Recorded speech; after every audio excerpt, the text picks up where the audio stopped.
یعنی حضرت معاویہ کی اطاعت جو ہے وہ رضائے رب ہے؟ معاذ اللہ. اللہ سے ڈر جاؤ نعت خوانو. کیا تمہارے علماء تمہاری زبان نہیں پکڑ سکتے؟ کیا وہ لوگ جو تمہارے پہ نوٹوں کی بارشیں کر رہے ہیں کیا وہ تمہاری زبان نہیں پکڑ سکتے؟ جو لوگ وہاں بیٹھ کے گھوم رہے ہیں کیا وہ تمہاری زبان نہیں پکڑ سکتے؟ کہ قرآن کھولیں تو قرآن کہہ رہا ہے اطیعوا اللہ واطیعوا الرسول، اور تم کہہ رہے ہو کہ اطاعت معاویہ کی کرو گے تو اللہ کی رضا حاصل ہوگی تمہیں. اللہ سے ڈر جائیے میرے بھائیوں، اللہ سے ڈر جائیے. ان نعت خوانوں نے آپ کو بہت ذلیل کروانا ہے، یہاں نہیں آگے بھی. پھر آگے چلتے ہیں، ایک اگلا شعر انہوں نے کہا فلاح دو جہاں بنی قیادت معاویہ، یعنی فلاح دو جہاں بنی قیادت معاویہ. حالانکہ جب ہم تاریخ کی کتابیں کھولتے ہیں، حدیث کی کتابیں کھولتے ہیں تو ہمیں ان کی قیادت میں فلاح سے زیادہ خون ریزی نظر آتی ہے. یہی وجہ ہے کہ امت کے اکابرین میں سے، امت کے اسلاف میں سے، صحابہ کرام میں سے کسی ایک نے بھی خلفائے راشدین کے اندر حضرت معاویہ رضی اللہ تعالیٰ عنہ کو شامل نہیں کیا. نہ بریلوی مکتبہ فکر نے آج تک کیا، نہ دیوبندی مکتبہ فکر نے کیا. یعنی اکابرین کی بات ان کے میں کر رہا ہوں، آج کے جو مولوی ہیں ان کی بات نہیں کر رہا. نہ احمد رضا خان نے کیا، نہ مولانا قاسم نانوتوی نے کیا. تو آپ کس نظر سے یہ کہہ رہے ہیں کہ فلاح دو جہاں بنی قیادت معاویہ؟ تو اللہ سے ڈریے، اور وہ چیزیں جو نبی علیہ السلام کے لیے خاص ہیں، یعنی اطاعت، شفاعت، ان کا روٹ جانا آپ کا دین تباہ کر دینے کے باعث ہے.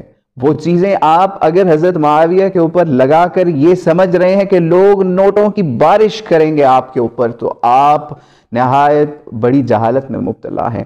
اور یہ جو الیاس اتاری صاحب عرف عطر فروش جو اپنے آپ کو کہتے ہیں، انہوں نے جو یہ کام شروع کیا، عرس منانا شروع کر دیے حضرت معاویہ کے، جلوس نکلوائے حضرت معاویہ کے.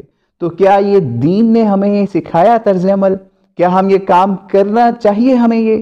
تو اللہ سے ڈر جائیے. نعت خوان اور نام نہاد علماء جو یہ کام کر رہے ہیں اور لوگ ان کو نہیں روک رہے، ان کو اللہ سے ڈرنا چاہیے. جو جس کی فضیلت ہے اس کو وہیں رکھیں، اس کو اتنا نہ بڑھائیں کہ آپ شیطان کے پیروکار بن جائیں. تو اللہ سے ڈریے، یہ پیغام پہنچانا تھا. اور آخر میں آپ کو انہی کے مکتبہ فکر یعنی بریلویت سے جن ان لوگوں کا تعلق ہے، تو آئیے انہی کے ہم کچھ قادری وغیرہ کو آپ کو سنواتے ہیں تاکہ آپ کو پتہ چلے کہ ان کے اصل علماء کیا ہیں اور یہ لوگ کس ڈگر پر چل گئے ہیں. السلام علیکم ورحمۃ اللہ وبرکاتہ. ان کو کافر و فاسق نہ کریں، زبان بند رکھیں. یہ عقیدہ کہاں سے نکل آیا؟ لوگ زبان بند کرواتے رہے 1300 سال تک ائمہ، اور آج یہ عقیدہ کہاں سے آیا کہ آپ ان کے جھنڈے اٹھا لیں اور ان کے نعرے لگائیں اور مسجد بجائے مسجد علی رکھنے کے ان کے نام پہ رکھیں اور ان کی شانوں پر ترانے اور قصیدے گائیں اور ان کے جلسے کریں اور ان کے عرس منائیں اور یوم میلاد منائیں. خدا کے لیے مجھے بتا دو 1300 سال میں یہ عقیدہ میں نے اپنی زندگی میں نہیں دیکھا.